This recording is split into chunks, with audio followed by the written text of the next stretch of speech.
Hello friends and welcome back to the channel. I have a quick one for you today going over some tips on how to improve your farming and what to target and stuff like that, just to make your lives a little bit easier once you get to hard mode. Real quick before we get to that though, I just want to say thank you everyone who has recently subscribed. There's been quite a few of you who have seen the recent videos, subscribed, and have been commenting. It's really been refreshing to read everything, and it's been really insightful with everyone kind of showing a little bit of extra math that goes behind the scenes and stuff like that. I just want to say though that the two videos that I put out, I think some people might have interpreted them as actual build guides for characters like Freyna and characters like Enzo. I didn't mean to mistake anyone or lead anyone astray. Those weren't intended to be full-blown like guides on building up characters like Freyna. That video is more intended just to show and illustrate the differences between skill power versus skill power modifier. And also in the most recent video, I kind of went over some of the build traps that newer players might fall into. And I was using Enzo as a template for that. That wasn't intended to illustrate how to build Enzo. So I hope no one really, kind of goes down that path and takes what I said in that video as the exact way to build Enzo. That was just the descendant I was using at the time because he was fresh, and it was supposed to be just a fresh template and kind of generalized. Okay, so with that out of the way, let's go over a couple of things on how to improve your farming. First off, I'm sure there's been a lot of videos on places to farm. I think everyone kind of knows the ambush point over in the sterile lands. You have this mission right here, anticipated ambush point. Very good for farming. A lot of people will be there no matter what time of day you go to this specific mission. It's very fast, very efficient farming location. There are others like it, but I'm not really going to go over the exact farming locations. What I'm more interested in is looking at equipment and where to find it and stuff like that. So the first thing is to kind of build off of, I guess what I was talking about with the farming locations. You want to build up a set that has specific modifiers to amplify what you're trying to farm. So in this case, my auxiliary power, it has the shard drop rate increase. If you're trying to farm for these shards, you want to try to equip something that has a higher rate or like drop rate increase so that it makes your life a little bit easier. You can always like these and set up a different preset for different things. Like this one, my auxiliary power, again, has the Cooper shard drop rates, and then my memory has a gold drop rate. And you can go into your presets here and just save a farming preset in one of these slots. And then you can also have like a mobbing and boss set and just stuff like that. Just make sure you like the different components so that you don't accidentally dismantle them. So I'm pretty sure a lot of people already knew that. Pretty straightforward, I know. But the other thing to note is reactors. If you're trying to farm for a reactor, I mean, I'm sure a lot of people already know this, but it can be a little tricky. The reactor is, you have your two different skill power boosts. So in this case, my skill power boost is with fire skill and tech skill.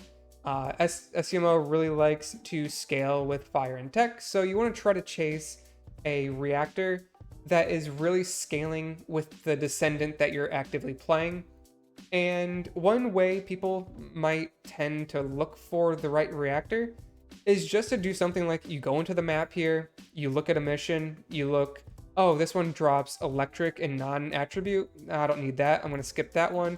Then you go to the next one, be like, oh, this one drops a fire reactor and a chill reactor, but the fire reactor has dimension. I don't want that. I'm looking for tech specifically. A little time consuming to go through every single mission and do something like that. So instead, what you can do is when you go to the world map like this, there's an option down here for difficulty level rewards.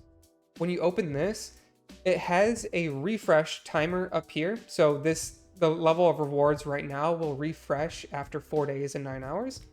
But also, there's just a giant list here of different rewards that you can kind of chase after, and it'll make your life a lot easier. And here's how you kind of read this chart.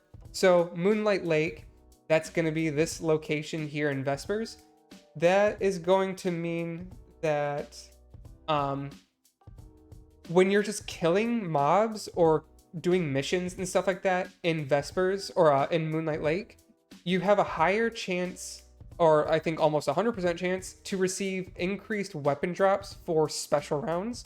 And you're going to specifically get reactors that are toxic and tech skill bonuses. So if you're specifically looking for reactors with that stat combination, you would want to go to Moonlight Lakes and just run the missions there on like nonstop to farm the reactor that you're really looking for. That kind of ignores the mission rewards. These are the mission rewards. So this one is toxic and dimension.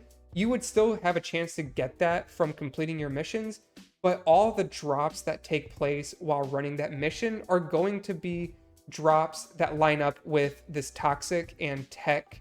Now, what if I'm trying to look for a reactor that's specific to SMO who is, again, using fire and tech? Well, you can actually use these filter options instead of having to look through everything individually. So if I look at something like this, I can choose my attribute. So I'll go with fire. And then this is your secondary. So I'll choose tech. And then this leaves me with two different farming locations. One is shipment base that's out here in White Knight Gulch.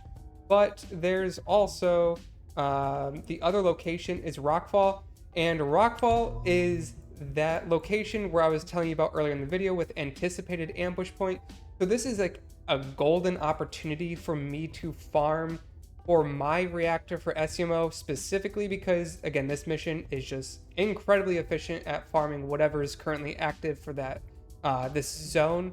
So I'll be spending the rest of this week farming for a couple different reactors that might suit different builds for SMO. But the last thing to note is it's not just weapons and reactors that you can look for here. You can also look for your different components.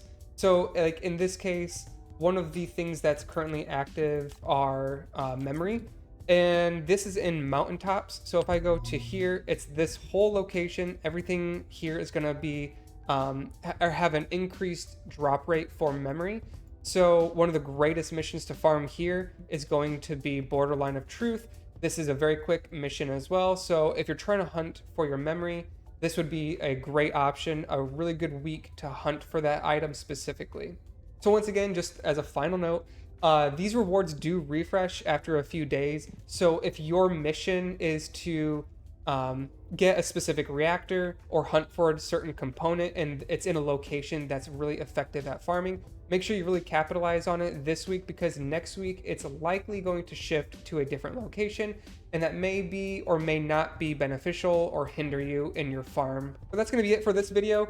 I hope that this helped some of you learn how to better target pieces that you're trying to chase after. And once again, thank you everyone for all the support in the recent videos. I have a few more coming up soon, specifically an SMO build coming. I'm hoping to have that out here this weekend, but it might take a little bit more time to edit. And there's just a little bit more research that I want going into that. But this is GooberTroy saying thank you for watching, and I hope to see you in the next video.